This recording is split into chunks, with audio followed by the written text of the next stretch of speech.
Baseball isn't just numbers, numbers, numbers. This game is not being played on computers. You don't do that with a bunch of statistical gimmicks. You don't put a team together with a computer.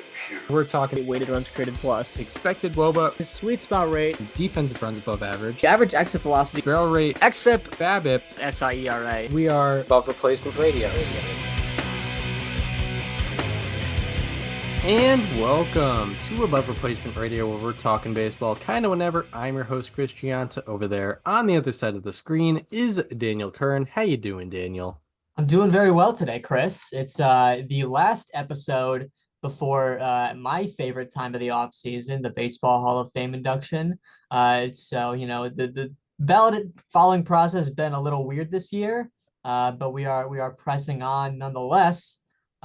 Still having a lot of fun with it. Going to be a really good year. We'll talk Hall of Fame later in the episode. We thought we were not going to have news to talk about this week because just nothing happened. And then finally on Friday night, last night as we're recording this, we have some big news coming through. It's from a team that, you know, hasn't really been on too many people's radars this offseason, coming in with a big splash. Roki Sasaki, the 24-year-old, he's a phenom pitcher that throws over 100 miles an hour, was posted a year early, leaving hundreds of millions of dollars off the table, essentially making himself a draft-eligible free agent. Signed with the small-town Los Angeles Dodgers, a move that I don't really think anyone saw coming. I'm sure people all had their predictions on Sasaki. I know we did. I really don't know how many people could have seen this one coming. It's definitely an interesting and exciting move for sure, though. And yeah, that was kind of the big one. Yeah, it's surprising because, you know, you look at an organization like the Dodgers who haven't necessarily had a lot of recent success, I guess, and you know, haven't really been making a whole lot of moves to improve their team lately. So yeah, to go out and kind of get, you know, Roki Sasaki, you know, I guess it's a good sign, but it's like, you know, where has this been all along? Yeah, I mean, pretty big that they catch a break too, right? Like everyone thought that he was going to go to Toronto like every other free agent, every big free agent, you know, that they've been after in the last couple of years. But, you know, he finds himself in LA. He's going to be playing alongside some, I don't know if people know this. They actually have two other like big time Japanese players as well. Like I think it's kind of a hidden narrative here. If you look at the roster, there's actually even in the rotation alone, there's two other Japanese pitchers. So it's pretty cool. It's very fun. And yeah, this Dodgers team could maybe surprise here. Yeah. I mean, like this is like, I think this is definitely like number one candidate for National League sleeper team. You know, we're going to be battling for the right for that when we get to the preseason predictions. Yeah, I mean, look out for the Dodgers because, you know, they may be small, but you know, they can definitely bite. So yeah, they get Roki Sasaki. You know, he's one of, I guess, you know, 9 starters that they're gonna have on this roster. I don't know how they're gonna sort everything out, but when they sign him, like when are they gonna have room for Clayton Kershaw to even go out there and get his 3,000th strikeout? Yeah, no, like it's gonna come in like the 6th inning of a 9-2 game in July. Yeah, because people may out of the think, bullpen. Like, people may be thinking like, well, you know, it looks like you know, well, they're not, you know, they have a bunch of starters. They're not going to re-sign Kershaw. We know the Kershaw re-signing is like an annual tradition. You know, no, it's going to happen. It's like, you know, you get that tweet now that they're done having to focus on Sasaki, they can actually do that. Yes, indeed. But yeah, it's not like anyone else is in that market. It's an annual thing. Like you see the tweet and it's like, oh yeah, Clayton Kershaw signed with the Dodgers for another year. Why did we think he was going anywhere else? But yeah, no, it's exciting for the Dodgers. What were I didn't have the time. $6.5 million. $6.5 million. How long is the contract? It's a minor league deal. So okay. It's 6 years. It's very much as if he's going through the regular process that a player goes through when they enter the league, except without arbitration. Actually, no, I think there is arbitration. There is arbitration, yeah. He's basically, yeah, it's what I was comparing it to earlier in the offseason. It's essentially like he's getting drafted. Yeah, except yeah, as you mentioned, But he gets to choose where he gets drafted to. yeah, he gets to Shohei choose. Ohtani went through the same. It's basically what Shohei Ohtani went through in 2017, right? I don't think anyone really remembers the money he made with the Angels in the first few years. I don't think anyone can tell you off the top of their head what the contract was. I know everyone can tell you what the contract was for the Dodgers, but not the Angels one. And that's what Roki Sasaki is doing here. He announced it via his Instagram on Friday around like 6 p.m. ish. Yep, yep. Yeah, it's yeah, pretty cool. For those unaware of what Roki Sasaki has been doing in the Japanese, in the Japanese leagues. Uh, Last year, he posted a 2.35 ERA along with a 10.5 strikeouts per nine and 2.6 walks per nine, and zero point 0.2 home runs per nine. Year before that had a 1.78 ERA, and then in 2022 also had a 2.02 ERA. So, you know, he has a 2.02 career ERA in Japan. Obviously, Major League Baseball is a little bit more difficult, but I'm sure a 2.02 ERA is probably gonna translate pretty well. We saw that a little bit with Yoshinobu Yamamoto this past year with the Dodgers. So yeah, I mean, it was what we all predicted because given the fact that the money was not involved and he just had to choose what he thought was going to be the best fit, as long as the Dodgers wanted him, it seemed like that was just going to happen. It's very interesting how this whole thing played out, right? Like, I don't know, because everyone had some sort of assumption that he was going to the Dodgers. And throughout this process, the agent did agent work, obviously, and, tried to incentivize other teams, right, by saying stuff like he might be better off on a small market team for his mental health. He is open to signing anywhere. He won't have teammates in the initial meetings. Like I think that was things that were used to incentivize other teams to feel like they had a chance. I think it was pretty clear from the jump. If you're leaving that much money on the table to get posted early, I think you probably know where you want to play, given that money isn't a factor at all, right? Like he took money completely out of the equation because if Yoshinobu Yamamoto is able to get $325 million getting posted over at age 25, Roki Sasaki, if he got posted next year when he was supposed to, would have been a year younger, has kind of always been viewed as the better pitcher between the two. What does that contract look like? We will never know because Roki Sasaki took it off the table to take a $6.5 million contract because he chose the Dodgers. And I think it was pretty clear all along. I'm kind of open to the idea that he allowed other teams to convince him otherwise, but this was kind of a process of tell me why you're worth more than the Dodgers. And no one was able to do it, albeit that is a very tall task. But this is where we've come to now. Of course, I'm not surprised by it, dropping all the sarcasm that we had in the beginning of that show. Uh, but this was the clear outcome all along. Right, right, exactly. It was, and yeah, it's going to add more people being displeased with the Dodgers taking everyone, but in this case, um, you know, it wasn't an outbidding process. It wasn't a I money bet there's issue. zero deferrals on this one. Yeah, zero deferrals. So like money, it's not, raising their payroll really by much at all. Um, and yeah, it was just because they were the most attractive option. So, you know, if you want to get mad at anybody, get mad at your team because they are not as attractive an option as the Dodgers. And it's not just because the Dodgers spend money; it's because they also they develop well within the organization and are able to obtain some cheaper talent as well. And when they do spend, they spend it on the right guys, which is why they're clearly the best team in baseball. Despite I think they still don't have the highest payroll in baseball right now. I mean, it probably would be if Shohei Ohtani wasn't making $2 million a year. Yeah, but I think even, But no, you you're know, right. I believe the like Mets are higher. for like even just like luxury tax purposes.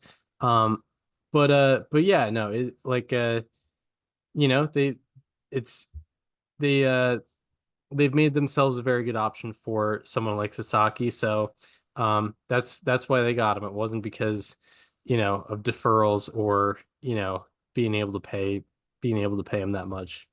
And I mean, people say, the thing that I've been hearing a lot is like, well, look, you're saying that other teams could do this. No, other teams couldn't do this. And you're right. I don't think the Cincinnati Reds are capable of producing the payroll that the Dodgers have and putting together a roster that costs this much. That doesn't mean other teams could have chipped away, right? Like, how good does 6 years and 162 million for Freddie Freeman look right now? And like, if you go back in retrospect, the bidding gets way higher than that. Another team could have done that in the time that it happened. You look at even the Blake Snell deal. Someone could have done that easily. Someone could have done that. Like you still yes. At the end of the day, you do have to blame other teams because yes, teams couldn't do this much, but they could chip away at what the Dodgers are doing, and no one did it.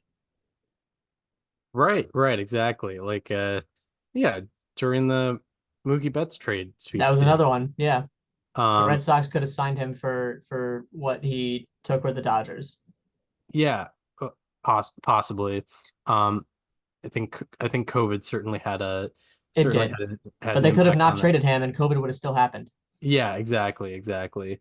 They I could have know. I kept mean, him. at least from what we know, Yeah, they could have. Maybe the Mookie trade caused COVID. I don't know. Yeah, Had already existed in overseas before the trade happened. bat bats just could not handle the uh the Mookie Bets. Betts trade. Yeah. But but yeah, and I remember when that trade was happening, it seemed like there were only two serious candidates, it was Padres and Dodgers, and there could have been more teams trying to get him and dole out some prospects for him, um but it ultimately was just the Dodgers and Padres. Um but yeah, um it's just kind of I guess yeah, it's Dodgers win again. Um and yeah, I mean, I guess it puts more pressure on the team to repeat, because now just not winning a World Series is a disappointment for them, considering all the talent they have and the standard they've set for themselves. And yeah, it'll be good because pitcher injuries happen. So once the postseason comes around, you hope that you have, at least three or four healthy starters, considering that you have like eight now. Um, but uh, but yeah, just really further cementing themselves as the best team in baseball. There's also just an alarming amount of people that forget how close the Dodgers were to not winning the World Series last year. Mm. Like people like the Dodgers have been on this run of dominance for, over 10 years now. They've only won two World Series. One of them a lot of people see as illegitimate because of the circumstances it happened under. They were one Shohei Ohtani home run away from being swept out of the playoffs by the Padres. Right? Like if Shohei doesn't hit that third inning home run or second inning home run in the first game of that series, they lose that game. They then lose games 2 and 3. They got swept the year before that. They lost in four the year before that. Like if that one Shohei Ohtani home run doesn't happen, this is a team that's a postseason game in the last. We are so close to a world, and I think the narrative around the baseball world right now and the discourse is so much different. If the Dodgers hadn't won the World Series last year, that even goes without saying. The fact that the Yankees were like two defensive plays away from going back to LA up 3-2 in the World Series, like this is not a guarantee. I know that they've gotten significantly better after having already won the World Series. To act like this season's already over and there's no point in playing the games, which is a lot of what I've seen online, is such a ridiculous take. Yeah, exactly. Because it's, especially with baseball, we've had, there a lot of anomalies can happen, and a lot of things can happen with it. And the separation between the best team and the second best team is never really that wide. Like we sort of had that in the NBA, maybe like in the mid to late 2010s, with like the Mhm. Warriors and Cavaliers playing each other every year. Yeah. But in baseball, it just, yeah, it's not going to happen. Like, yeah. And I remember when we were talking about the Dodgers this past year, and asking like, where does this Dodgers team rank in talent of the Dodgers teams over the last 5 years, and we determined that like at least playoff roster wise, they had like this was like their second worst team in the last five They years. started Ryan Brazier in an elimination game Yeah. So it shows like that 3 months ago. yeah, right, It right, right. feels like forever ago now. But this team was facing elimination and gave the ball to Ryan Brazier 3 months ago. Like a lot, like yes, they're essentially adding three new starting pitchers if you count Otani. But Yeah. still, like this is to act like this is such a foregone conclusion that they're going to win the World Series is insane. And you've never watched baseball if you actually think that. Yeah, let's not forget 2022 Dodgers went 111 and 51. Yep. Their Pythagorean win-loss was 116 and 46. And then they lost in four games to the Padres. Year before that, they won 106 games and lost to the I think Atlanta Braves, 88 or 89 win Braves something like that. in the NLCS. So yeah, I mean, I'm sure like this definitely takes some excitement out of the National League West race, but in terms of the playoffs, we know that lots of things can happen, and I guess this past year has kind of um skewed our view of it because the one seeds did actually end up going to the postseason. But let's not Mhm. forget we're 2 years removed from everyone, um, for lack of a better term, bitching and complaining about the buys and the effect that they're having on the best teams in baseball. So it it we know that lots of variables can happen and change things in the playoffs. So there's certainly reason to watch the games, and certainly reason to watch the playoffs too. Yeah. So now I think we can actually get into Roki Sasaki himself because this is ultimately who this is about. Yeah, there is a reason why there was such dramaticism around this posting, right? The fact that he got posted a year early. Why do you do that when there's that much money on the table? Well, he's one, I think he wanted to play for the Dodgers clearly, but this is also a massive, massive bet on himself. Like people talk about Aaron Judge betting on himself 2 years ago before going to free agency or 3 years ago before going to free agency.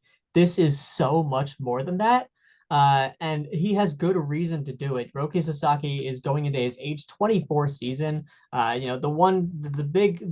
biggest start he's ever made in terms of eyes on him was in the WBC a couple of years ago. And he's pretty much been the same guy since last year for the Chibolote Marines in the NPB. He put up a 2.35 ERA in 111 innings pitched, 129 strikeouts, just 32 walks, and 2 home runs allowed. That's obviously NPB where there isn't a lot of home runs hit. Regardless, this is a stud. He throws over 100 miles an hour. He gets very unique movement on his off speeds, on his breaking balls, and on his four seamer as well. This is a special talent. He has very real chance to be the best pitcher of the Dodgers rotation this year entirely. I'm willing to put that on the table. Yeah. As you mentioned, he was. We remember how highly respected Yoshinobu Yamamoto was this past year in free agency. So Roki Sasaki is that and potentially more. I so you mentioned that if he waited a year, he would have had the same free agency as Yes. I good on him for I guess joining the MLB, but I don't know how to think of it other than extremely stupid to just bypass hundreds of millions of dollars. I think if he, yeah, I mean, you're not wrong because, okay, so he's going into age 24. So what age would he hit free agency then? 24, 25, 26, 27, 29. Or wait, 24. He would be going into age 30. Like, yeah, Yeah. unless the So Dodgers want to sign him to an extension. yeah, right. So essentially it's extremely weird uh because yeah, like hit the extra year or the him being older, it I'm sorry, it just kind of blows my mind what's going on because Doesn't you that just show don't. you how much he, I think, clearly wanted to play for the Dodgers, right? Because it would probably have been a lot harder for the Dodgers to get him on a free agent deal when he was going to sign for north of maybe $300 million. Yeah, that's a very good point. Because yeah, I mean the Dodgers have committed so much financially to everyone else that Hmm. it would have been hard. So yeah, I mean, I think I guess he just wants to play for the Dodgers, and money isn't that much of a concern for him. I'm not gonna throw a pity party for someone who's gonna make $6.5 million over the next 6 years, but Yeah, I mean that and like hey, he knew what he was getting into. It's not like he yeah, doesn't know, right? Like this is a yeah, conscious decision that he made uh to take his own money off the table. yeah, 100%, 100%. So yeah, yeah, it's certainly interesting. It's definitely not a normal move. But but but yeah, yeah, congratulations, congratulations to him, and congratulations to the Dodgers. Um, and yeah, it would have been fun to see what the free agency would have looked like, but Mhm. yeah, we get Um, another Dodgers victory. Another Dodgers victory, and also, I mean, like this is this is the Japanese national team basically that we have over here now, right? Between him, Yamamoto, Otani, um, like this has a chance to be something that we remember for the rest of our lives. Like when you think back into, right, like we hear about the Braves rotation from the 90s all the time. We weren't alive for it. We hear about it all the time, right? Like, we hear about Murderers Row with the Yankees. We hear about the Eminem Boys. Like we hear about all of these, great teams and specifically individuals that played on a single team. We have never really had something quite like this of three players from, the same country, well, specifically from Japan at least, that are all, maybe at the top of their game, and all on the same team at the same time. Like this has a chance, I think, to be something really special for the next at least 6 years. Yeah, yeah, we talked about it when Yamamoto signed. I think they had already cornered the Japanese market by then, and now now you're just doing an end zone celebration with this one. Yeah. This yeah, it this you know if anyone from Japan is not a Dodgers fan, they're probably they're probably missing out.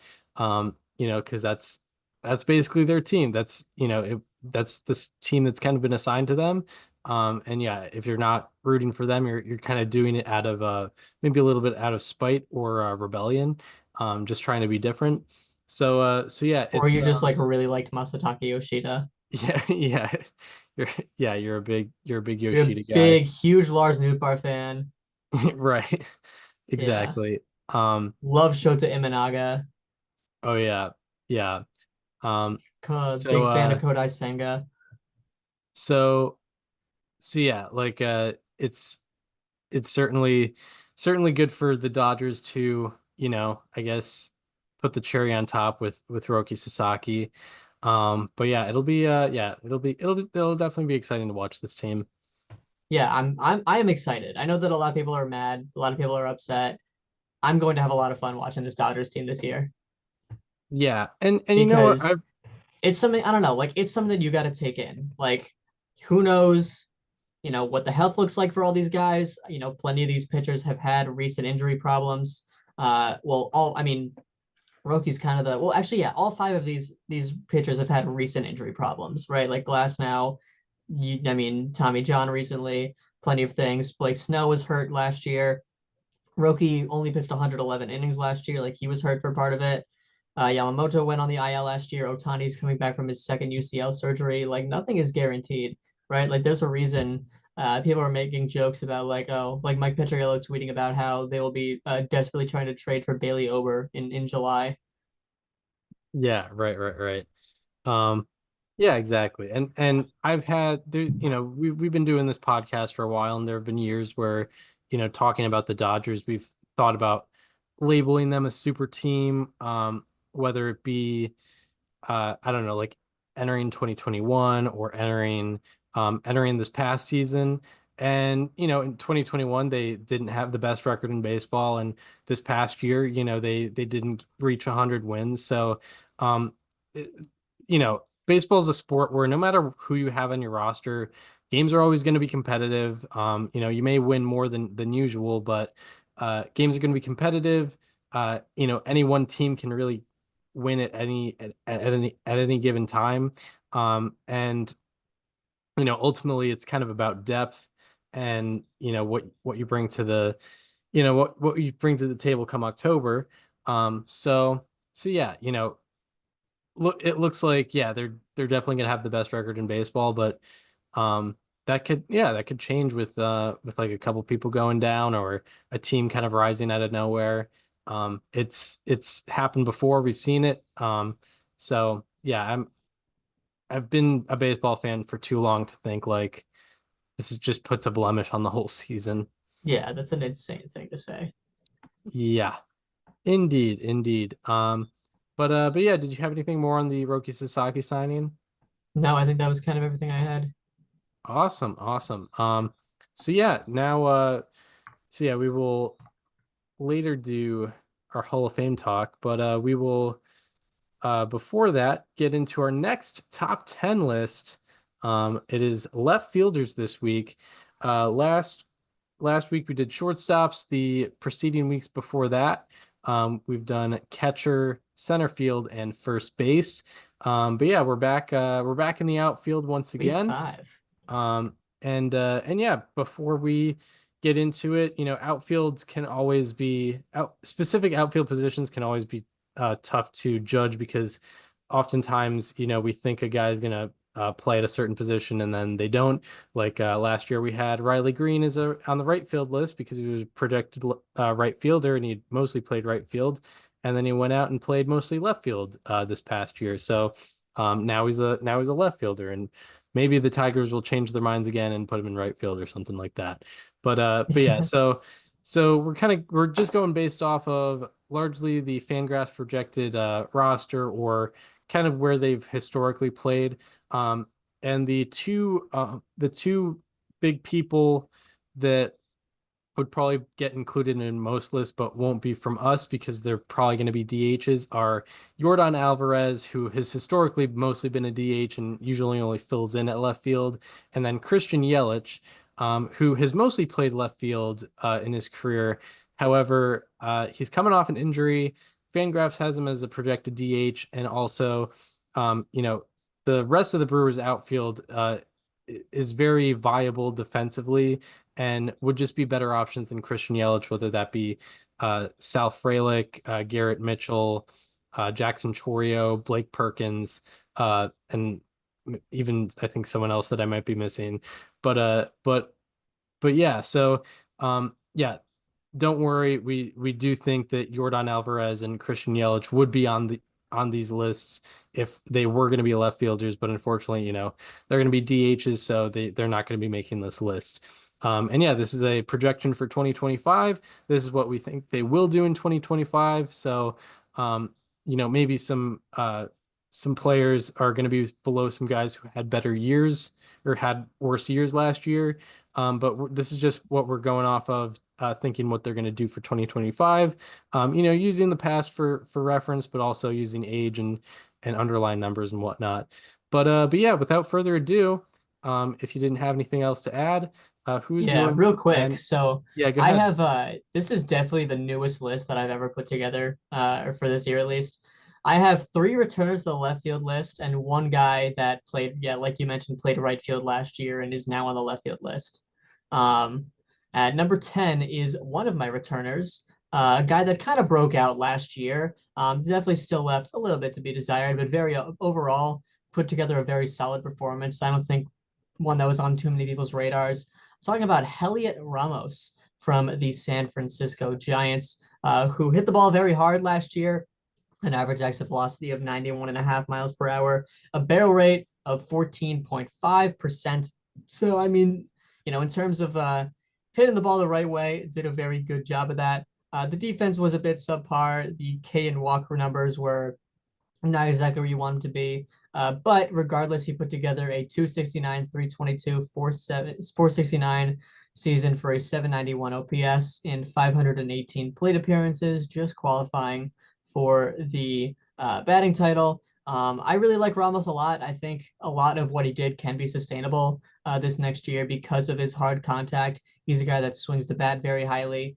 In fact, he has 90th percentile bat speed, swing bat speed, which I really like. There's a lot I think that I kind of just enjoy in watching him. And he is my number 8. One little note I had about him is that he showed some improvements throughout the season, even if the numbers didn't exactly follow it.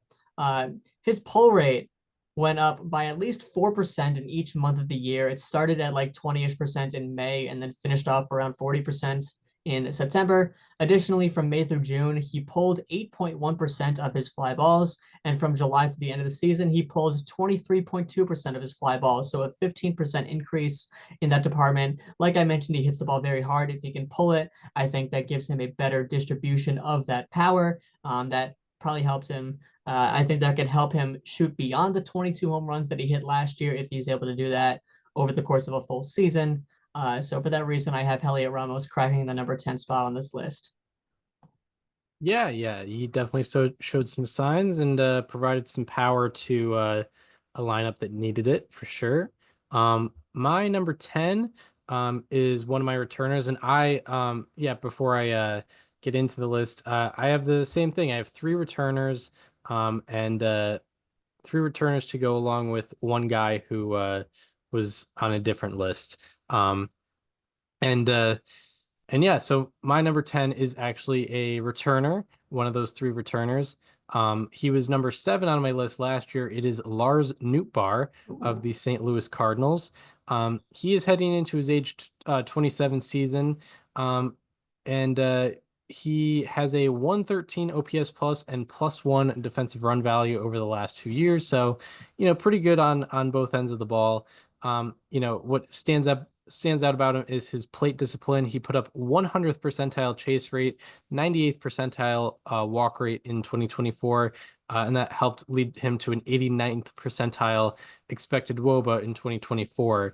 And yeah, with Lars Nootbaar, it's kind of interesting to talk about him because after 2022, I think a lot of people were high on him. He was heading into his age 25 season after that, coming off a year with a 124 OPS plus and really good underlying numbers, but hasn't had quite the follow-up that a lot of, like sabermetrician nerds like us would have expected. However, he's still been very productive. Last thing I'll say is, or the last 2 things I'll say is, he has over the last 2 years kind of trailed his actual numbers have trailed his expected numbers. Part of that is kind of on him. He has only pulled 20% of his fly balls over the last 2 years, and that might explain some of those discrepancies. And then the last thing that kind of drags him down the list a little bit is he is yet to play 120 games in a season, despite him, I think, joining the league in 2021. So, health has historically been an issue, unfortunately for him. But yeah, I mean, seeing, I'd be excited to see what he can do in a full season. He's been overall productive, but I think a lot of people would have thought they would have had him higher at this point, maybe 2 years ago. Who do you have at number 9? Number 5, I have another one of my returners from last year's list. He was number 4 for me on the left field list last year, so he is moving down quite a lot, which I think is more due to the new incoming talent than his actual performance.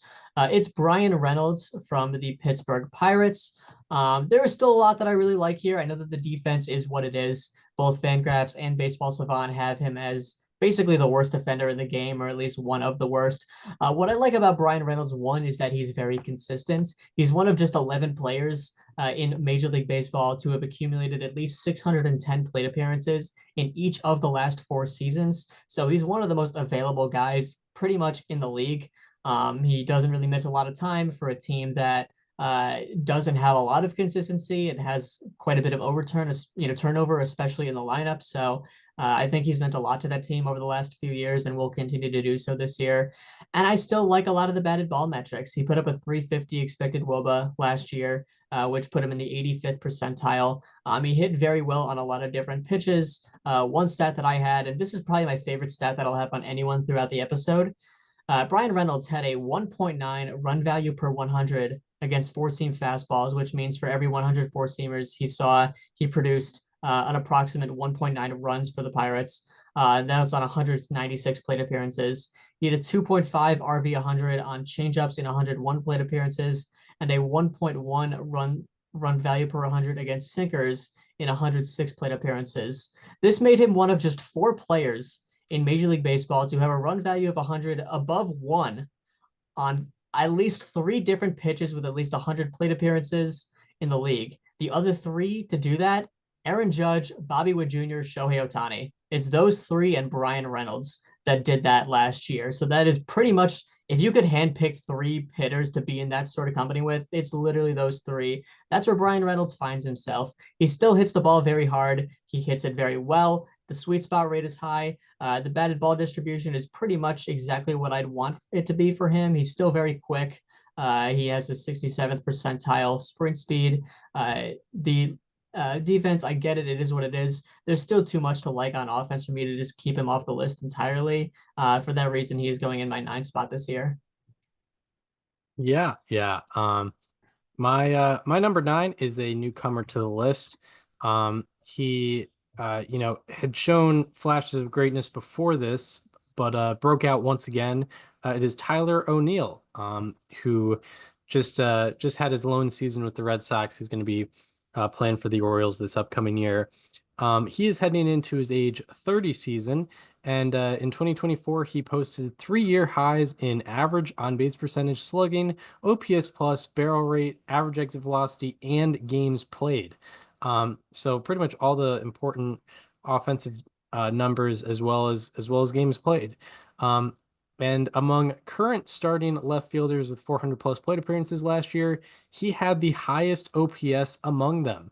And had the underlying numbers to go with that. He also had a 98th percentile barrel rate, 87th percentile walk rate, 90th percentile expected slugging, and 76th percentile expected WOBA. And he really pulled his fly balls quite a bit last year. I didn't put it down, but I know he had a very high rate of fly balls being pulled. What kind of drags him down the list a little bit is just haven't seen the consistency in both performance and health. This was, they were 3 years highs for a reason, and that's because in 2022 and 2023, he struggled a little bit and also, wasn't on the field that much. So, to kind of talk about his health, he's been in the league since 2018, but has only played 120 plus games once in his career. So yeah, I was really happy with what he did last year in the 113 games he played. But in order to move up this list and get above some of these guys in the rankings, I kind of need to see him both stay on the field and also repeat success to where, he's not necessarily having a fluky season. It's something we can sort of rely on. But yeah, Tyler O'Neill joining the left field list at number 9. Who is your number 8? My number 8 is another one of my returners. He was number 2 on last year's list. So going from 2 to 8, it is a bit of a drop. And there was a bit of a drop in performance as well. So it is somewhat warranted by what happened on the field. I'm talking about Brandon Nimmo, who is staying on my list, but yeah, there was a 103-point drop in OPS from last year to this year, 829 to 726. Oddly enough, there wasn't much of a reason for it, though. A lot of the underlying numbers stayed pretty much the same. The average exit velocity was the same.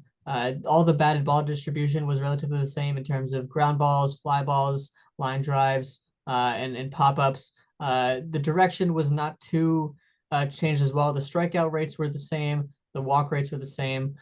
So what happened? Well, if you dig a little more deeper into it, this is much of what I was able to find on Nimmo's offensive decline last year. In 2023, Nimmo hit 646 on line drives, and in 2024, he hit 592 on line drives. The average exit velocity on line drives for him, went from 97.3 miles per hour to 95.9 miles an hour. So there was a bit of a drop there. Additionally, he hit 314 on ground balls in 2023 and 225 on ground balls in 2024.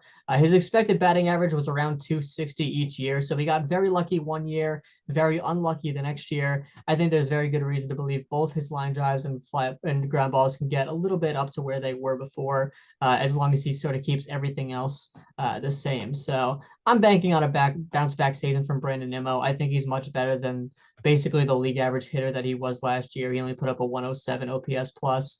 The defense is still fine. The base running is still very good.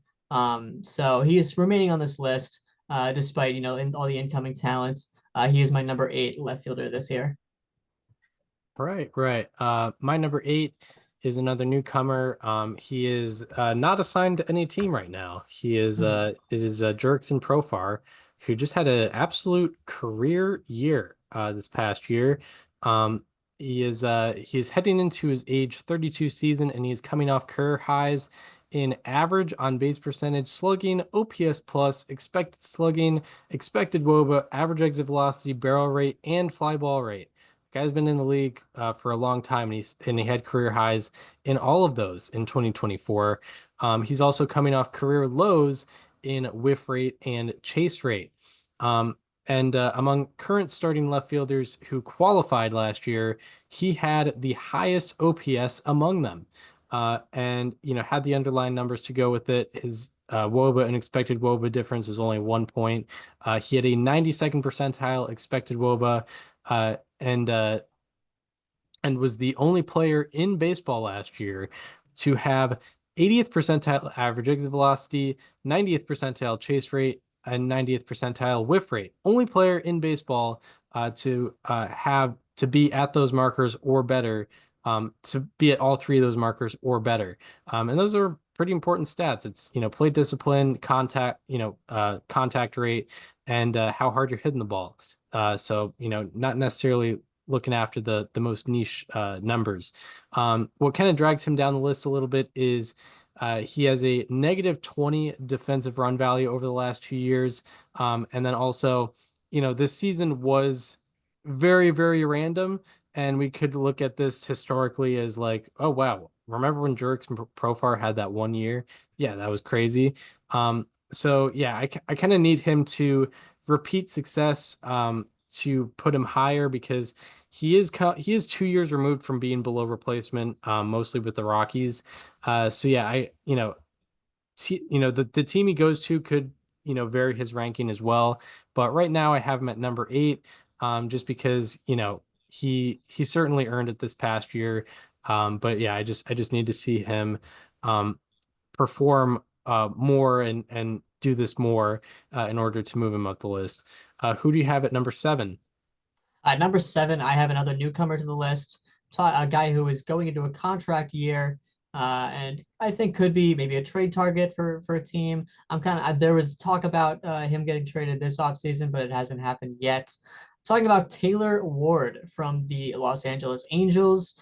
He is my number 7 left fielder coming into this year. 99th percentile sweet spot rate at 41.9%. Very good chase numbers. Also solid defense as well. He has a pretty dynamic skill set. He's not necessarily dominant in any one thing. He's more just very good at everything at large, I would say. One thing that really stood out to me is the batted balls, of course. 23.5% of batted balls hit by Taylor Ward in 2024 were hard hit and in the sweet spot. That means they were at least 95 miles per hour in exit velocity and had a launch angle between 8 to 32 degrees, which is kind of where you want it. I know it's a very wide spectrum, but generally where you get the best results anywhere in that zone. And he did both of those things 23.5% of the time. And that was the 5th highest rates among the 87 batters with at least 400 batted balls last year. So he did it in a very large sample size as well. He also had a 13% barrel rate this year, showing that he was hitting the ball very hard. In general, his fly ball rate went up by 4% last year. His line drive rate went up by 5%, and his ground ball rate went down by 9%. So, he, I think, readjusted his batted ball distribution to fit his play style a little bit more. He hit very well on four-seam fastballs this year, which is always something that I really like. The strikeout numbers did go up a little bit, but I think it's kind of a worthy sacrifice with everything else that was done. And like I said, again, a 42% sweet spot rate, which is really solid. That'll play pretty much anywhere. So I'm looking forward to seeing what Taylor Ward could do in a contract year, maybe even on a different team. We'll have to see what happens there. But for now, he is my number 7 left fielder. Yeah, right. Yeah, my number 7 left fielder is yeah, my youngest player on the list. He was not on my list he was not on my list in 2024. I'm talking about Nationals left fielder James Wood, who is heading into his age 22 season, coming off a rookie year where he played 79 games. He put up a 122 OPS plus in 336 plate appearances last year. And that was slightly underperforming his expected numbers. And then before that, he put up a 1058 OPS in 52 AAA games. So he was carrying over some success from AAA.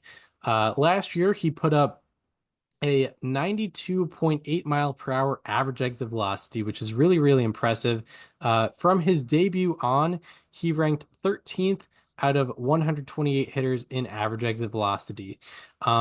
However, kind of what moves him down a little bit is he struggled on the defensive end. He had -6 outs above average and -6 defensive runs saved. However, I mean, this could end up looking kind of as a bit of an underrating, and I see reason to move him up this list because he could really break out offensively with a few changes. You almost have to look at him this upcoming year like you looked at maybe Ellie De La Cruz, at least on the offensive end last year. With some decreases in ground ball rate, increases in fly ball rate, and with Wood particularly some increases in pull rate, he could have a monster season, at least on the offensive end. So 7 could look a little tame, but I kind of have to see it in order to I kind of have to see it happen in order for me to see him in that higher regard. But yeah, I mean, Jerks and Profar. The last thing I'll say with Jerks and Profar is Jerks and Profar certainly had better than the 8th best season last year. But with Wood, projecting for 2025, with Wood, I see him doing better than Profar in 2025, considering age, and the underlying things where Profar, he's a lot older and also had that random season, whereas Wood, highly regarded as a prospect, showed some really great flashes last year, and I think will be the 7th best left fielder in baseball in 2025. Who do you have at number 6? Yeah, I mean, this is the first time we're actually talking about a player that was talked about by the other person. I am talking about James Wood in my number 6, and you pretty much nailed everything that I wanted to say. So I'll keep it brief. One thing that you didn't touch on, but you definitely implied this: James Wood does not swing the bat really at all. He swung the bat just 38.2% of the time last year. From the time that he debuted through the regular season, that was the 3rd lowest swing rate among the 128 batters with at least 1,000 pitches seen in that span. And I think swinging around that rate can be a very good thing. I mean, some of the best hitters don't swing a lot. You look at Juan Soto, even Aaron Judge to a degree, Shohei Ohtani, like they don't swing a ton of the time, definitely below average. And 38.2%, maybe that's a little egregious, but a 21% chase rate, in your essentially big league cup of coffee type year, I think that's really, really awesome and has the potential to make James Wood a fantastic player. Obviously, there's a lot to be worked on, right? You talked about the pull rate. You talked about the line drive or the fly ball rate, the ground ball rate. The defense certainly needs to be worked on. There's plenty of things where, James Wood definitely left a lot to be desired last year, but he's only going into his age 22 season. There's still so much room for improvement. And he already showed so much promise last year in what he did do, right? He hit the ball on average close to 93 miles an hour. He had a 52% hard hit rate. He still put up a 354 OBP despite all the things that need to be worked on. Like if that's his floor, I mean, where is his ceiling? It could be higher than 6, but we don't really know how much of it is going to be fixed completely this year. So for that reason, I am putting him at number 6. Like you said, that could end up being an underrating of him, but I think right now that's where I feel most comfortable putting him. Yeah, absolutely. And yeah, my number six, I'm keeping it young. And it kind of made sense for me at least to uh, pair these two right next to each other, with James Wood at number seven and Wyatt Langford at number six. He was another guy who was a highly touted prospect, who made his MLB debut last year. Got some more playing time than James Wood last year because he started the year on the Rangers. But on the Rangers at the MLB level. Wyatt Langford, he was not on my list last year, but makes the list this year at number six. He is heading into his age 23 season, and he struggled to start the year. Definitely on the surface. And then in his final 98 games, he put up an 804 OPS and went 18 for 20 on stolen bases. And he also ranked second in F4 among current starting left fielders in that 98 game span. And then, throughout the whole year, he put up +5 defensive run value. So yeah, he really ended the year a lot better. And I think I'm kind of ranking him based off of that because, oftentimes with younger players, we see them kind of take a little bit to, get their footing in MLB.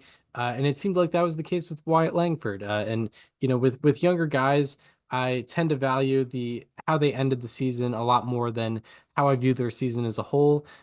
So that's why I view Wyatt Langford as a number six left fielder. And yeah, I mean, just like with Wood, this could end up being a big underrating of him.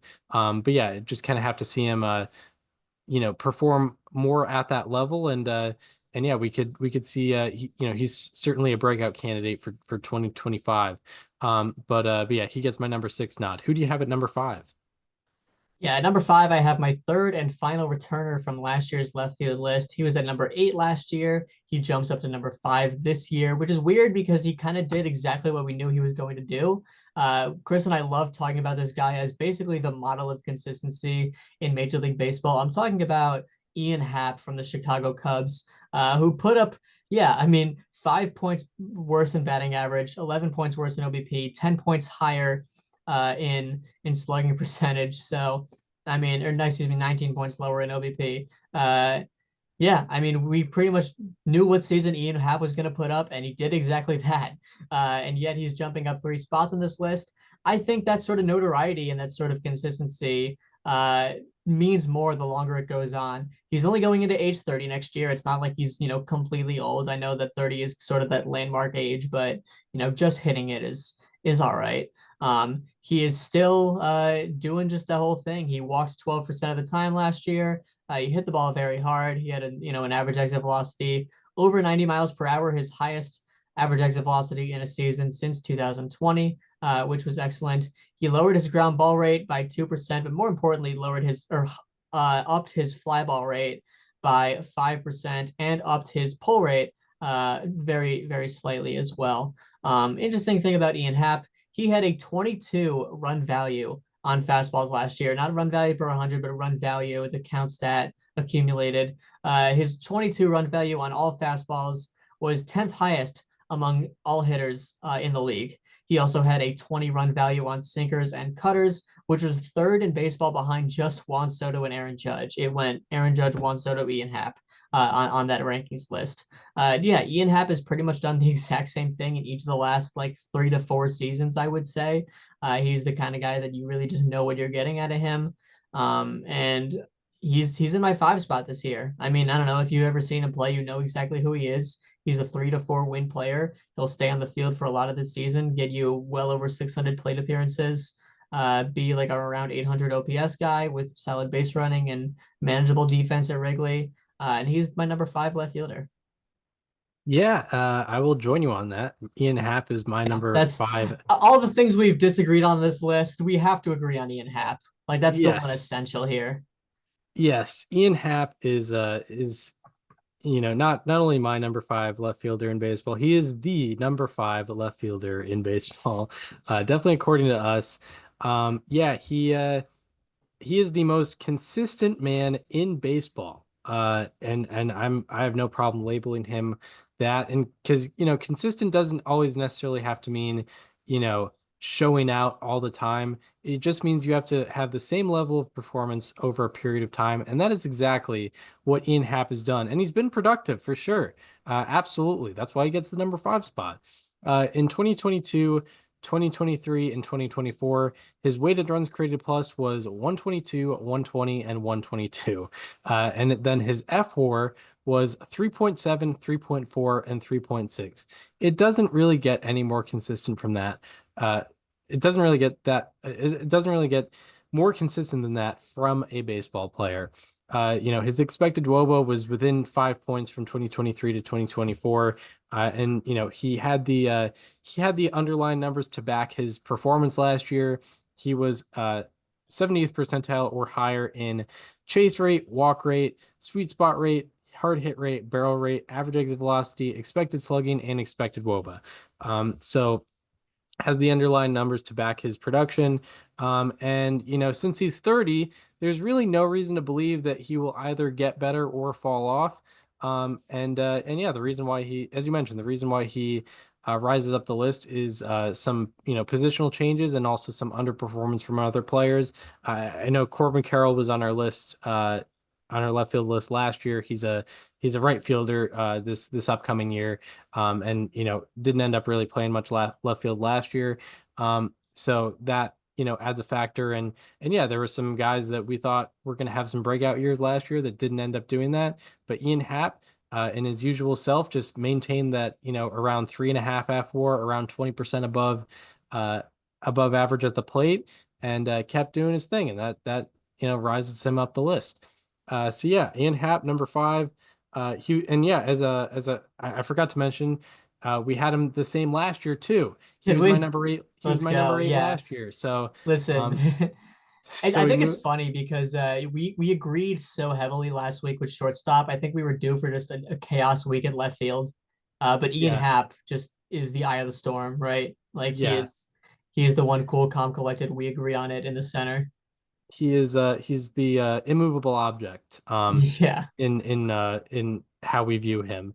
So yeah, shout out to Ian Happ, just the most consistent man in baseball. But yeah, now we get back to the chaos. Who's your number 4? Yeah. Number 4, this is where I start getting into what I kind of viewed as my elite tier of left fielder. Pretty much anyone from 1 through 4 could be interchangeable. This guy that I'm about to talk about, I could probably be convinced that he would be number 1 on this list. Maybe Chris has him because he hasn't mentioned him yet. I'm talking about Stephen Kwan from the Cleveland Guardians, who put up an excellent season last year, probably the best that he's put up in his young career, albeit he missed some time with an injury. He slashed 292, 368, 425 for a 793 OPS, along with fantastic fielding and fantastic base running, putting him above what, like, was it 6 FWAR last season? 4, Right? definitely 4. It was 4, yeah. Well, he missed some time. 4.1. He might have 4.1. gotten Yeah, 6 4.1 if he with a didn't missed get time. injured. And that was with a slump too. Yeah. Yeah, I mean, I really like what Ian Happ, well, I do really like what Ian Happ did last year, but I also really like what Stephen Kwan did last year. I don't know how sustainable it was to keep that sort of ceiling. I almost feel like last year maybe was kind of Stephen Kwan's ceiling, right? He had a period where he was unbelievable and one of the best in the league, right? He was a starting all-star, the leadoff hitter for the American League, and then he went through a bit of a slump to end the year. But all of the essential Stephen Kwan traits remained, right? The strikeout rate was below 10%. The walk rate surpassed the strikeout rate. The whiff rate was 100th percentile. He didn't chase at anything. The sweet spot rate was very good. The expected batting averages. He played elite defense in left field, giving him yet another Gold Glove. He ran the bases very well. All of the, like I said, the essential Stephen Kwan traits were there. I don't know how I feel about the drop in ground ball rate by nearly 10%. Because I feel like I don't know if Stephen Kwan is the kind of guy that you want hitting fly balls at a 28.3% rate, but hey, he did hit 14 home runs last year, which is more than I think most people would have projected out of him. An interesting thing, and this is obviously a little bit misleading, but from March through June of 2024, Steven Kwan had a line drive rate of 31.1% and a 178 weighted runs created plus in that same span. And then in July through September, his line drive rate dropped to 24.8%, and his weighted runs created plus went down to 90. Now, of course, I'm not going to say that a 7% drop in line drive rate made Steven Kwan an 88% worse hitter. There's obviously other factors in that too, but there is some merit to saying that when he hits as many line drives as possible, this is where you get the best version of Steven Kwan. We saw that for a period of time last year. He ended up right at 27.8% last year, which is right around his career average. I think there's still a lot of very good things with Steven Kwan. Obviously, I'm putting him at number 4 for a reason. There's still, I think, is a case for him to be number 1. But the lack of power, I do think limits him to a certain degree. When comparing him to some other players that also have a lot of the same skill sets. For that reason, he's going in my number 4. Yeah, yeah. He's certainly had a great year last year, and it was for a time the 2024 version of Luis Ariz, but actually was hitting some homers. Yeah. So, shout out to Stephen Kwan. My number 4 is Brandon Nimmo. A little bit of a discrepancy from us there. But he was my number 2 last year. He was your number 2 last year as well. And yeah, there is certainly reason more than the on the surface numbers to drop him down the list, because his expected numbers did go down. But yeah, what I'll say about Brandon Nimmo, he's heading into his age 32 season. So getting on the older side, but not necessarily tail end of career type age. He is coming off career lows in on-base percentage, slugging, OPS, and OPS plus, and that is career lows in seasons in which he played at least 35 games, because he was below that in, I think, what might have ended up being his rookie year, or his first season in baseball where he didn't play that many games. So career lows in seasons in which he had 35 plus games played. However, despite those career lows, he did not completely fall off under the surface, as you kind of talked about, or at least prefaced. He actually had his highest average exit velocity and his second highest barrel rate of his career, and also posted a 3-year high in walk rate. A lot of his kind of drop off in offense production had to do with a little bit of lack of luck. His BABIP was 57 points below his career average last year. And if his BABIP was at his career average last year, he would have had 21 more hits. And out of 122 hitters with 2,000 plus pitches seen last year, Brandon Nimmo had the 6th unluckiest difference in batting average and expected batting average. So yeah, I expect some recorrection next year. He still drops down the list just because other players rose up the list, and I definitely view him a little bit worse than I did at this point last year, because now he's a year further removed from that I think career year that he had in 2022. But yeah, I still view him as a potential pretty productive left fielder, just not necessarily in that elite tier anymore. And breakout year again, he could rejoin that. But yeah, Brandon Nimmo is my number 4. Who do you have at number 3? At number 3, I have the guy that you and I prefaced earlier as a guy that was a right fielder for us last year, moved over to left field, and is now kind of in my, like I said, my elite tier of left fielders. Talking about Riley Green from the Detroit Tigers in my number 3 spot here. Just a really excellent season last year. I think it was one of my favorite breakouts to watch last year, if we're calling what he did a breakout. I know that it wasn't on the surface too much more than what he had done in his previous year, but regardless, hit the ball very hard, hit in the sweet spot, near 40% sweet spot rate, and a hard hit rate of 47%. So a combination of those two things are excellent. Not to mention, he also had an 11% walk rate. He had a 23% chase rate, which is below the league average, and a 13% barrel rate. There's a lot of things that he did, I think, very well on offense. His fly ball rate went up by 6% from 21.8% to 27.7%, which I really like. I think Riley Green's a guy with a lot of power. And with that comes ideally as many fly balls as possible. He obviously does play in a pitcher-friendly ballpark. So line drives are certainly very helpful too. But he has enough power to where, he still hit 24 home runs last year, regardless. So I'm very excited to see, what he can do next year. I think there's a lot of potential for him to step up and be sort of the face of that Detroit Tigers lineup, especially if they aren't able to acquire anyone in the offseason, right? They're going to expect him to be kind of that middle of the order bat. And he did take the appropriate step up last year to show that, there's a reason to have that hope. One thing that stood out to me about Riley Green is the improvement with four-seam fastballs, which again is something that I really like. His average exit velocity on four-seamers went from 89.9% in 2023 to 93.1% by miles per hour in 2024, a 4 mile per hour increase. His barrel rate went from 9.4% on four-seamers to 18%. And that 18% was the highest, the 11th highest among the 128 hitters with at least 100 batted balls against four-seamers. So he became kind of an elite hitter on four-seamers specifically last year. And that gives me a lot of hope because obviously that's the pitch that you're probably going to see the most of.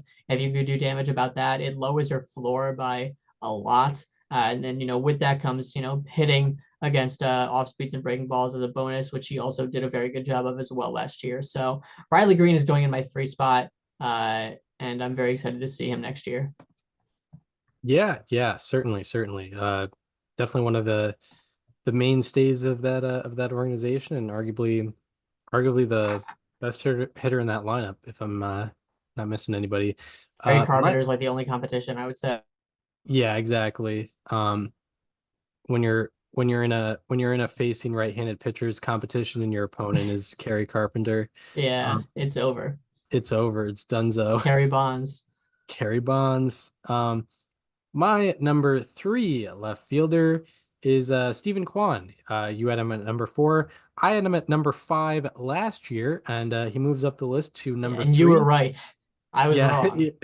Yeah, we had some discrepancies in our positional and top 50 lists, and you definitely won some of those discrepancies, but Stephen Kwan was one where I got the better of it. He is but yeah, he moves up the list even further this year. He is heading into his age 27 season, and yeah, we talk about that offensive improvement, but let's not forget he is the best defender at the position of left field. He has plus 19 defensive run value and plus 47 defensive runs saved since entering the league in 2022, and he has won the Gold Glove every year of his career. But yeah, what moves him up the list is that offense because that improved. His OPS plus improved from 97 to 126 from 2023 to 2024. And a lot of that had to do with kind of, where he was putting the ball, both kind of angle wise and in terms of part of the field. He went from a 20% fly ball rate to a 28% fly ball rate. And he went from having a 2.3% pulled fly ball rate to a 7.9% pulled fly ball rate. And that's of all batted balls. And he also went from pulling 11% of his fly balls to pulling 28% of his fly balls. And that in part to that increased his home run total from 5 to 14, despite playing 36 less games. His home run total nearly tripled despite playing 36 less games. So yeah, Stephen Kwan greatly improved his offense last year. I don't necessarily expect him to be as good a hitter this year. His OPS plus, his career OPS plus is I think 114. I kind of expect him to be around there, maybe not necessarily in the 126 area that he was this past year.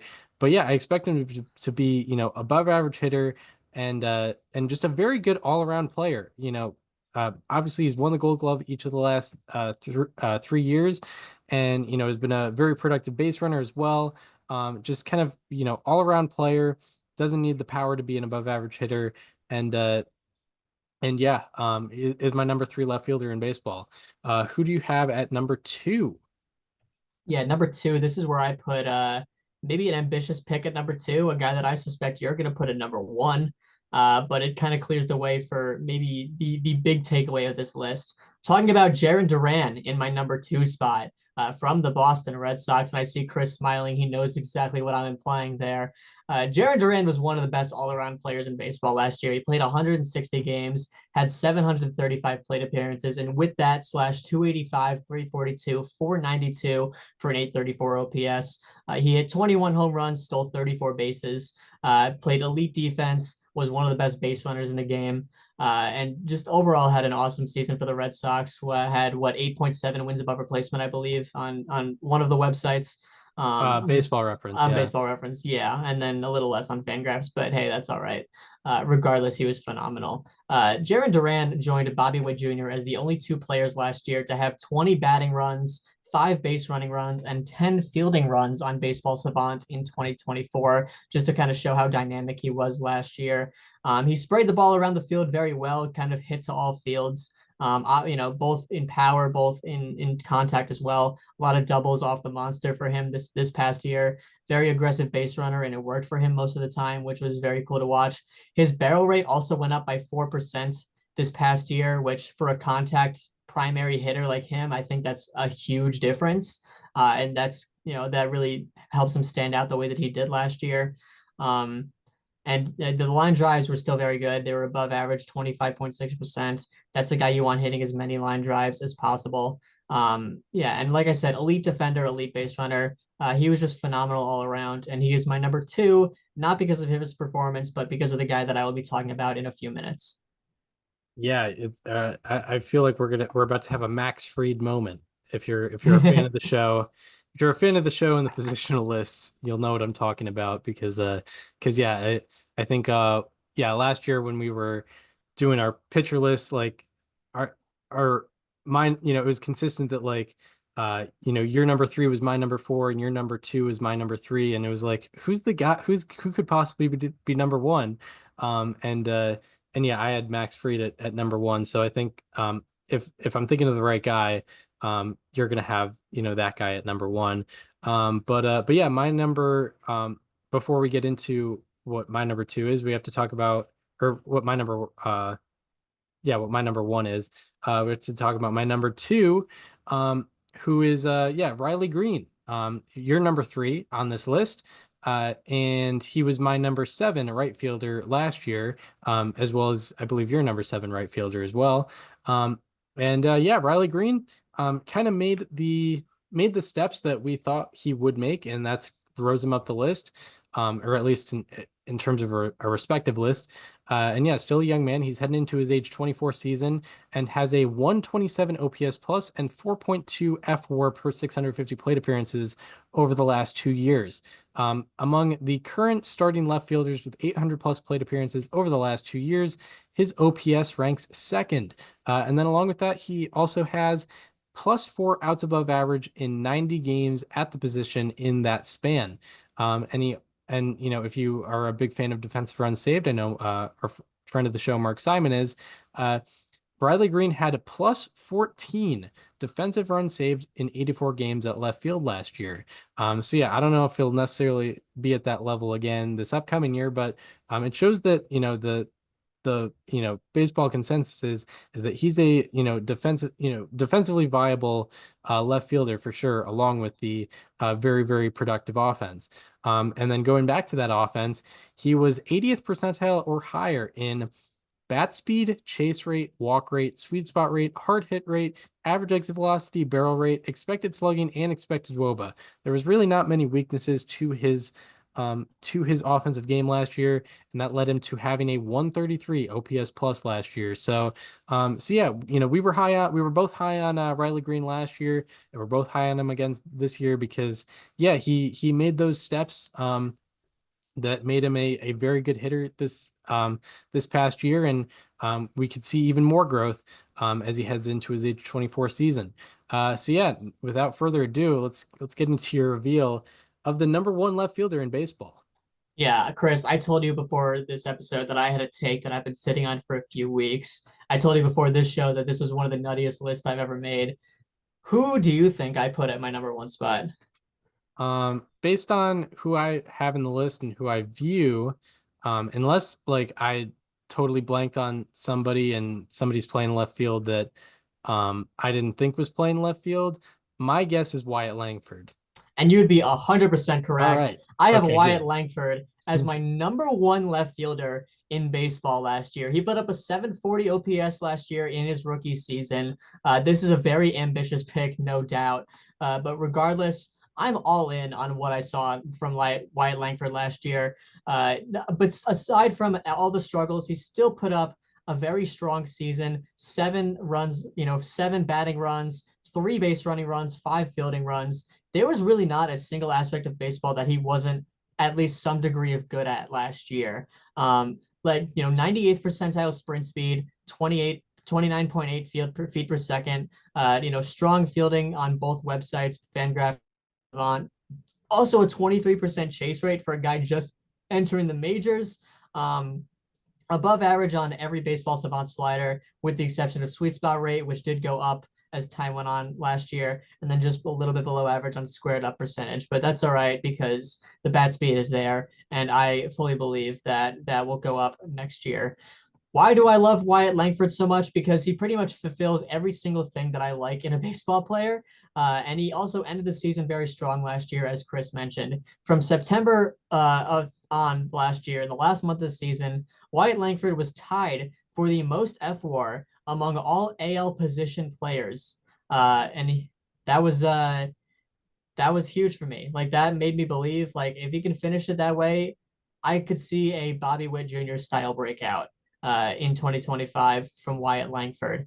For the last 2 months, he had the highest F4 among all of my top 4 left fielders on this list. He had a higher F4 than Jarren Duran in the last 2 months of the season, higher than Riley Green, higher than Stephen Kwan, and more importantly, the batted ball distribution was exactly what I want to see.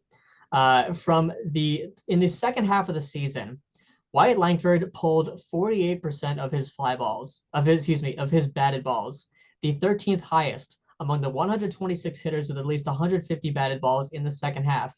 He had a 14.1% pulled fly ball rate, which was the 7th highest on that same list. And during the span, he pulled 45.5% of his fly balls, the 6th highest among the 56 hitters with at least 50 fly balls. So he hit a lot of fly balls, and when he hit them, he pulled them a lot, almost half of them. And this is from the entire second half of the season. The results didn't start coming in until September, but he was putting in the work and doing everything that he was supposed to the entire second half and wasn't getting rewarded for it for the end of July and the entire month of August. I fully believe that if he continues this, and I do believe he can, we should see an accurate representation of what we saw in September last year over the course of perhaps a full season. Maybe not exactly to the degree of a 996 OPS, but something very close to it with elite defense and elite base running. This is a list where you base things off of how you think they're going to do in 2025. Obviously, I wouldn't be putting Wyatt Langford number 1 if we were going off of 2024 performance, but I am all in on this massive breakout. I think he is the next big superstar that we are going to see in Major League Baseball, and I am ready to see that season from Wyatt Langford, and I'm putting him at the top of my left field list. It's very ambitious, but I believe in it. Yeah. This is the moment of the positional rankings so far. We've done 5 lists. This is the biggest moment so far. You're putting it on the table. Yeah. And you're saying Wyatt Langford, best left fielder. When you say a Bobby Witt Jr. style breakout, are you referencing his 2023 season or his 2024 season? I'm referencing his 2024 season. Then now this Daniel I'm not Listen, I'm not putting him number 1 if I'm talking about a Bobby Witt Jr. 2023 season. I mean, that's even if it was a 2023, the guy put up, I think, like 5.5 F or something like that. Mm-hmm. It would have been worthy of a top spot, but a Bobby Witt Jr. style breakout. And let's remember, I I thought it might have been a little bit ambitious to put Bobby Witt Jr. ahead of Francisco Lindor on the shortstop list. I would have maybe thought that it would have been a little bit ambitious to put Bobby Witt Jr. on the top 10 player in top 10 for MLB players list. But you did it last year, and you were correct.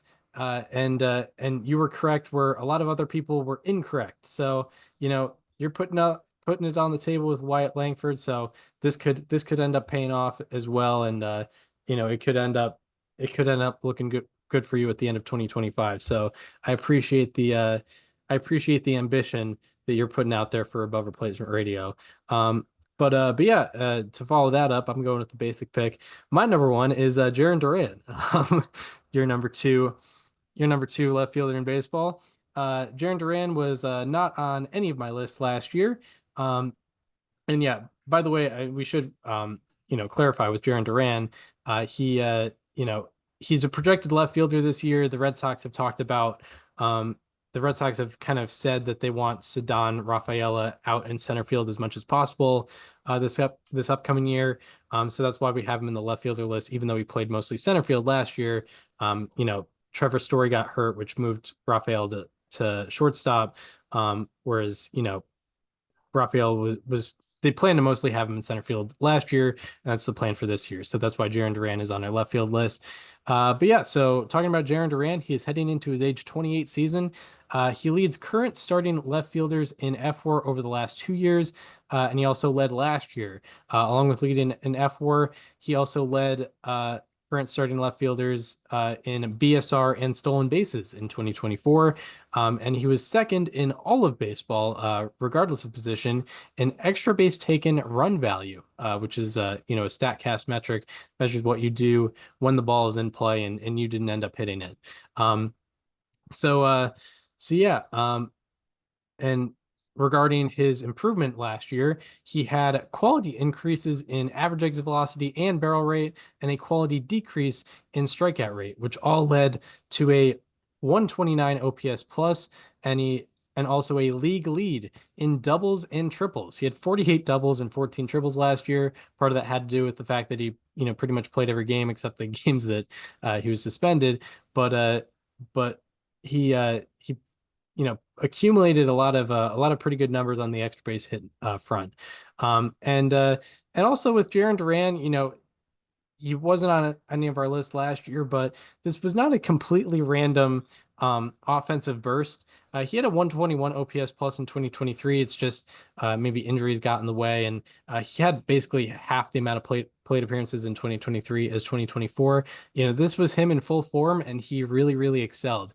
What I will say is, what was random about his 2024 season was that he put up plus 12 defensive run value while playing mostly center field. I mean, that is really, really valuable defensively, but it was kind of random. We hadn't seen that level of defense from him previously in his career.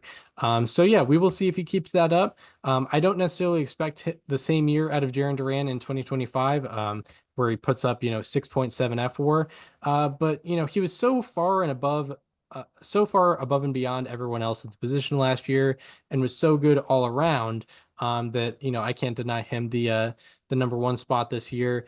And because yeah, like even if he falls off a little bit, he can still have like a 5-win season or something like that, which is certainly the top echelon of left fielders. So yeah, I love Jarren Duran for this year. Yeah, before we get into the 10 through 1, yeah, I remember you messaged me before we did the episode this week. You were like, did you see a significant drop off from 4 to 5 in your lists, in your top left fielder list? And I was like, well, I see it more in 3 to 4. So I definitely see what that was. And when I thought about it more and I was doing the list more, I was like, he either has James Wood or Wyatt Langford ranked really high, and it ended up being Wyatt Langford. So yeah, pretty When cool. I saw your text that said it was more 3 to 4 for me, and I was like, okay, well, there's one odd man out. It's probably Wyatt Langford, who I have in my one. I don't think it's gonna be Quan Green or Duran. Yeah, exactly. Without further ado, what is your 10 through 1? Yeah, very, very different list from us this week. Yeah. Number 10, I have Heliot Ramos. Number 9, Brian Reynolds. Number 8, Brandon Nimmo. Number 7, Taylor Ward. And number 6, James Wood. Number 5, Ian Happ. Number 4, Stephen Kwan. Number 3, Riley Green. Number 2, Jarren Duran. And number 1, Wyatt Langford. Yeah. I think we have 7 overlaps. I did not have Ramos, Ward, uh, Reynolds. or Reynolds. I will say Taylor Ward was my number 11 on the list. Yeah. Jurickson Profar was my number 11. Trevor Larnach was my number 12. Yeah. He was an interesting guy for sure. Mhm. Um, my my number 10 was, let me go back to the list here. My number 10 was Lars Nootbaar. Number 9, Tyler O'Neill. Number 8, Jurickson Profar. Number 7, James Wood. Number 6, Wyatt Langford. Number 5, Ian Happ. Number 4, Brandon Nimmo. Number 5, Stephen Kwan. Number 2, Riley Green. And number 1, Jaron Durant. That does it for the top 10 left fielders list. Next week we have the third baseman. But yeah, Stats position. that does not mark the end of the episode, because we have some Hall of Fame ballots to talk about. Daniel is the kind of lead Hall of Fame guy for Above Replacement Radio. We're relatively even in terms of what we're passionate about in MLB for the most part, but Daniel definitely has the advantage in passion and knowledge for Hall of Fame stuff. I want to take the lead on what we have in so far with these ballots, or how we're kind of viewing this upcoming election. Absolutely. Shout out once again, as always, goes to Ryan Thibodeau and the team at the Hall of Fame ballot tracker. I wish Blue Sky would allow me to do notifications for accounts so that I can know when the new ballots come in, when they come in, because that's how I always did it on Twitter. But now I have to actually manually check every like 5 minutes, which is what I've been doing for the last like 3 weeks. As of right now, as we're recording this, there are 171 ballots that are submitted, approximately 43.6% of the total number of ballots that are expected. This is probably going to be the least suspenseful year in terms of what we know before the election and what actually happens. I think it's going to be pretty clear cut. Ichiro is going to be getting in. The only question is whether or not he's unanimous. There has yet to be a ballot that hasn't put him down. CC Sabathia will be getting in. He's currently at 93% of the votes. Not much suspense there. Doesn't really matter what percent of the vote he gets as long as it's above 75. And there's really there's a very slim chance, very slim chance that doesn't happen. Billy Wagner will be getting in this year. I'm going to put that down. He is currently at 84.8% of the vote, which isn't necessarily like a firewall of will definitely be above 75 when all of the post-election ballots come in that are notoriously less favorable for any high percentage of players. But he missed election by 5 votes last year. He has a total of a +9 net gained in terms of voters that didn't vote for him last year. He has also gotten every single vote from the 15 first-time voters. He's gotten 72% of the anonymous votes. He's gotten votes from both of the 2 writers that didn't vote last year. He has gained enough votes to where, as long as he doesn't lose anything, which not a single ballot has dropped him so far, he'll be remaining above 75 once the results are in. We'll talk more about that next week when the results are actually in. Obviously, I've been kind of one of the big Billy Wagner guys for a while, and I'm very excited to see him finally cross the threshold in his final year on the ballot. Additionally, Carlos Beltran is in his 3rd year. Last year, he had the best gain year over year of all returners, and it looks like he's going to be doing that again this year. He is currently at 80.1% of the votes, which conceivably means we could be talking about him getting to 75 when the election is happening. I don't think it's going to happen. I think very close. I think he'll be above 70, but I don't think 80.1% is enough of a firewall for him to survive the anonymous or post-election vote. People that don't vote for him for one reason or another. Maybe it's because of his alleged involvement with the Astros scandal. Maybe it's because of performance. But regardless, I think Beltran 2026 looks like pretty much a lock right now. Also, something that's looking very good. Chris, this will make you very happy. I really like Andrew Jones 2026. I think it looks very realistic right now. He's currently at 72.5% of the vote. He got 61% last year. I think he gets to around 66 to 67% this year. It's putting him in a very good spot, given that he's going to be a headliner on next year's ballot. There's really no first years that are going to take the stage away from the returners. No disrespect to Cole Hamels, who I do think is a Hall of Famer. He's not going to have that kind of pull. So he's currently at 72.5%. Like I mentioned, I think there will be a strong push for him in his ninth year. Talking about first years that aren't the two major ones, Felix Hernandez has acquired 25.1% of the vote, 43 votes total, which means he's comfortably gained enough to stay on the ballot next year. Dustin Pedroia, 24 votes this year. He will be staying on the ballot next year. Very happy to see Pedroia getting a second look. Andy Pettit is having a very compelling year. Outside of Beltran, he has had the highest gain of public voters, net gain from the previous year. 18 writers that didn't vote for Pettit last year have publicly put him on their ballots this year. That is the second most, like I mentioned, behind Beltran, which is very interesting. It could be the start of a late push for Andy Pettit, who's in his seventh year.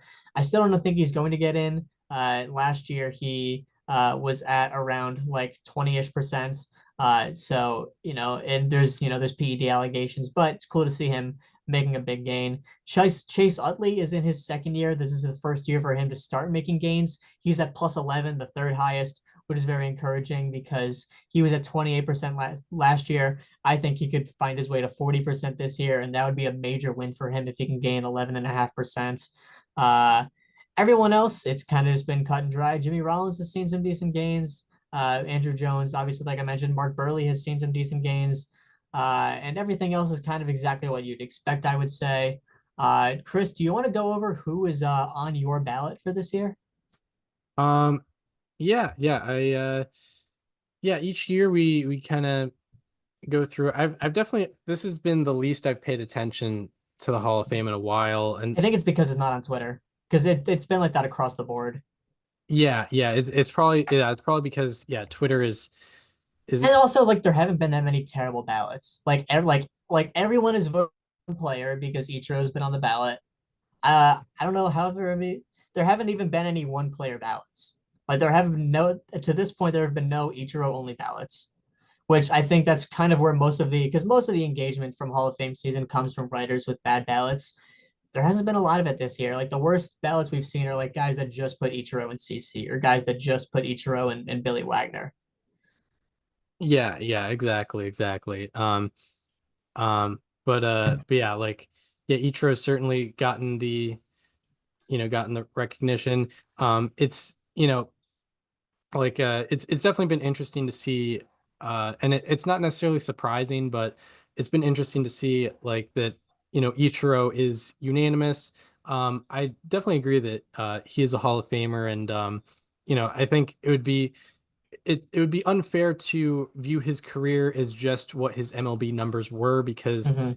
he He wasn't played from necessarily allowed to 45. just he wasn't he wasn't really allowed to just come over here and start his MLB career here. Um like I do get the 60 wins above replacement and a 107 OPS plus here. I'm sure those numbers would be a lot different, and his count numbers would be even more impressive if he got to start his career, his professional career in the MLB. But yeah, it does demonstrate the value that everyone has on hits rather than times on base and stuff like that. Because it's more of just like Bobby Abreu should be getting more recognition. He got on base more times in his MLB career than Ichiro did. It's just, the fact it's just how he got on base that people, I guess, have different opinions on. But I'm sure it doesn't necessarily all have to do with the amount of hits that Ichiro got. It has to do with a variety of other things. But it kind of reminds me like we do have some work to do on how we view baseball players, especially with people that have earned the right to vote in these elections. But yeah, looking at the ballot, I know who I know is Hall of Fame worthy, but I've never actually like listed out who I have. But I know I don't think I have more than 10. So yeah, Well, you can't have more than 10. yeah, because you can't have more than 10. But yeah, I don't think I'm leaving anyone off that I would have had otherwise. Um, but yeah, just going down the ballot and looking at it, I've got Bobby Abreu again. I've had him on my mock ballot for Since 5 years 2021, I now. think. Yeah, 5 years, 5 years in a row, he's been on my mock ballot. Um, Carlos Beltran is gonna return to my ballot as well. So that's two. Um, then Andrew Jones, he's gonna be on my ballot once again for the fifth year in a row. So that's three. Then uh, Manny Ramirez making it back to the ballot. I think it's my second year in a row and maybe third overall time. I would say you've not always been a Manny guy. Yeah, not always been a Manny guy because yeah, a lot of those it took like some of those guys coming off the ballot opened up a spot for Manny Ramirez for me. So yeah, he is my fourth guy on there. Um, as long as I'm not missing it. But yeah, fourth guy on there. Alex Rodriguez, he's my fifth guy, and this is not in order of what I think deserving. It's just who's listed out there. Um, so yeah, he's fifth guy. CC Sabathia is I'm gonna vote. I would vote for him in my mock ballot. Ichiro Suzuki also I would vote for him. So that's seven. Chase Utley I would vote for, and yeah, Billy Wagner. I think that's it. Yeah. So uh, 9 players. Abreu, Beltran, um, Andrew Jones, Manny Ramirez, Alex Rodriguez, CC Sabathia, Ichiro, Chase Utley, and Billy Wagner. Those are my nine. All right. So who do Yes. you have? Who do you have in your 2025 mock ballot? So we have a very similar ballot. I have my holdovers for this year are Bobby Abreu, Carlos Beltran, Andrew Jones, Alex Rodriguez, and Billy Wagner. So that is what, six holdovers?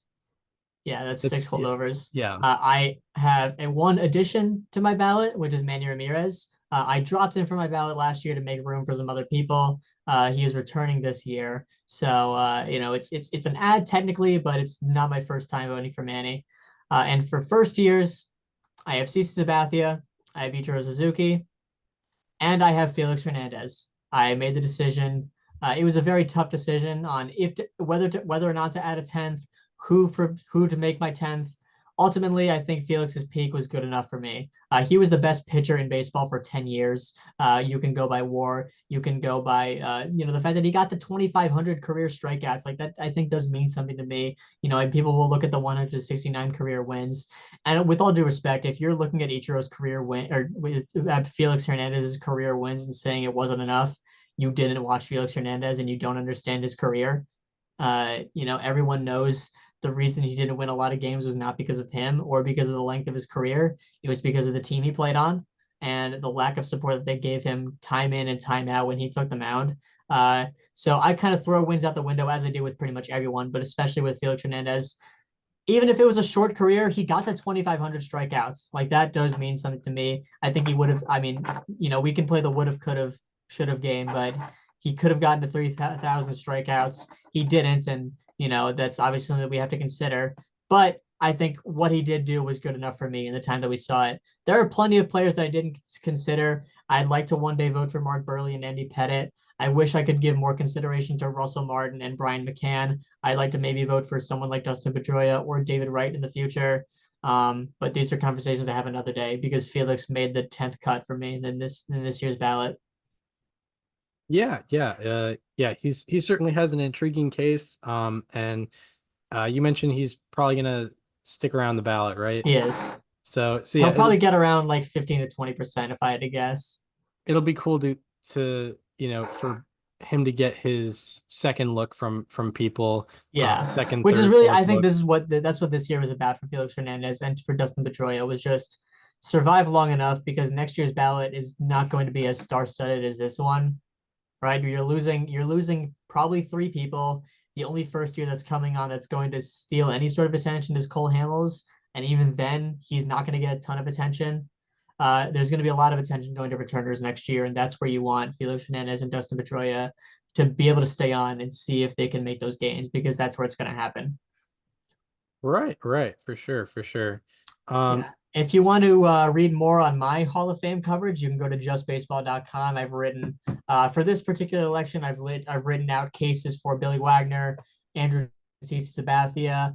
I also, if you have the time for it, and I don't blame you if you don't, I wrote a 6,000 word piece detailing this year's ballot and what to watch for in every single person's case, at least every person that has any sliver of a chance of making any sort of movement on this ballot, whether it be staying over 5%, whether it be getting in, and anything in between. So that is on justbaseball.com.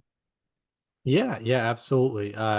Yeah, Daniel is the most knowledgeable person about the Hall of Fame and everything that comes with it that I know. So, yeah, make sure to check out his Hall of Fame coverage because you will not, it is hard to find someone more passionate about the Hall of Fame than Daniel Curran.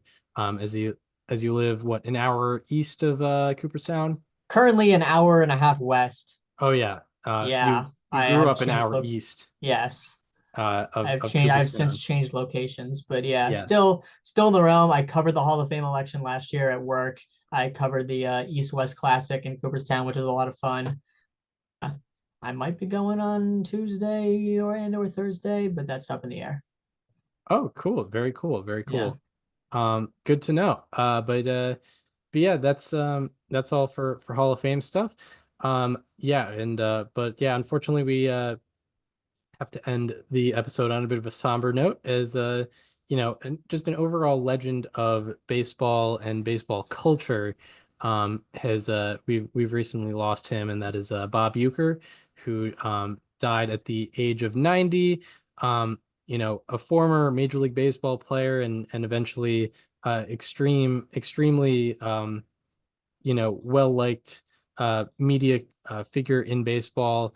Was a radio announcer for the Brewers for a very long time and made some movie appearances and plenty of commercial appearances as well. And just yeah, it was very positively seen in the baseball sphere. What do you have to say about Bob Uecker and his legacy? To me, Bob Uecker was always a timeless figure, right? Like in my mind, I always just felt like he was like forever 70 years old and he would just be calling Brewers games for the rest of my life. Like I never even really considered it a world where Bob Uecker wasn't doing the Brewers. It just felt like such a staple to me. And like, I don't know, weirdly, like he was 90 years old. And of course, that's not an uncommon age for something like this to happen. But I saw the news and thought like, what? No, that can't be. Like not Bob Uecker. Yeah, right, right. I think that just speaks to how much of a staple he was even into his 90s in the baseball world. Yeah, exactly. Honestly, I wasn't. I mean, obviously, I was familiar with Bob Uecker and his work, but I wasn't familiar with his age because when he passed and I saw 1934 to 2025, it shocked me. I had no idea that he was 90 years old. I didn't And either. I guess that kind of displays how he didn't carry that with him necessarily. He displayed some youthful and just high energy throughout his life until the end. At least that's what he showed to the external. So yeah, I mean I guess that's something to credit to him is you it was a shocker to learn that he was 90 years old. He didn't show any of the I guess negative effects that are often shown with aging, I guess. Yeah. I mean, I think the first thing that comes to mind when eulogizing Bob Uecker is just to simply acknowledge what a life, what a run that the guy had. I mean, pretty much, I mean, 54 years, I believe it was, in the Brewers broadcast booth, along with a few years as a player, a baseball lifer, a guy that leaves behind, I think, multiple legacies, right? People know him through Major League, people know him through his time with the Brewers. There's no incorrect answer for how you know Bob Uecker between those two things, I think. Just a very, like a well-liked guy, a guy that it seems like everyone who was ever around him has stories about him, an iconic voice of baseball, right? Like, it's a guy with his iconic get up, get out of here, home run call. Of course, the forever favorite is just a bit outside. Those are I mean, can you really name an announcer that has two like of those iconic catchphrases? Those like sort of stable catchphrases. Like, there's very few. Yeah, it's certainly difficult. Yeah, Right? like Like every broadcaster is known for having one. Bob Uecker had two. yeah, right, exactly, exactly. My like I guess my introduction to him, even though I didn't necessarily know that he was being referenced, was like my dad coached our little league teams and whatnot. And anytime there was some sort of miscue on the mound, with little league, there's often that's often the case. You throw a ball that's not close to the strike zone, he would, drop the old just a bit outside. And like I didn't know who Bobby Uecker was at the time, but it just shows that you didn't have to, because that's just a forever soundbite in baseball history, and it's going to be used throughout time. I'll certainly use it in the future, if I want to be the funny dad at a little league game or something like that. But yeah, it's you know stuff like that. It cements him in baseball history, and in a very positive manner as well. Also, like I did when I first watched Major League, I probably was like 12, 13 years old. I didn't know that, Bob Uecker was an actual baseball announcer. I thought that was just an actor playing a baseball announcer, and I came to learn, oh, this funny guy that's in the movie, who, by the way, like it's not like Bob Uecker had a cameo in that movie. He was like a fully named character and everything. Like he was a large part of that movie. It wasn't just a guy with a one-liner. Um, and to learn that he was an actual baseball announcer, I think, after the fact was very cool for me. And it was cool to hear that name calling real live games, at the age of 13, 14 years old, listening to the Brewers growing up. And for me, that's just like he's been the staple voice between him and Brian Anderson. Like that's always been Brewers baseball for me. Yeah, indeed, indeed. Yeah, and yeah, it's very cool to have someone with such great association in a market that's not necessarily huge, and not necessarily like, you don't necessarily know Milwaukee is a huge baseball town, but Bob Uecker is certified in it. When you think of like legendary broadcasters, or people who are really tied to organizations, you think obviously like John Sterling with the Yankees, you think Vin Scully with the Dodgers, like two legendary franchises. Whereas Bob Uecker, was able to kind of, associate with the Brewers and stay relevant with the Brewers despite them not always being a relevant baseball team.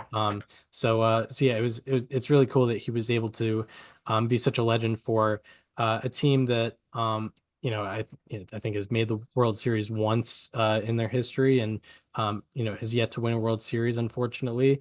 But Bob Uecker was able to stay in it and be cherished by that community for a long time. He's gonna be missed. Yeah, absolutely. Absolutely. Yeah, anything more before we wrap this up? All right. I think we Well, covered everything. that does it for this installment of Above Replacement Radio. Rest in peace to Bob Uecker.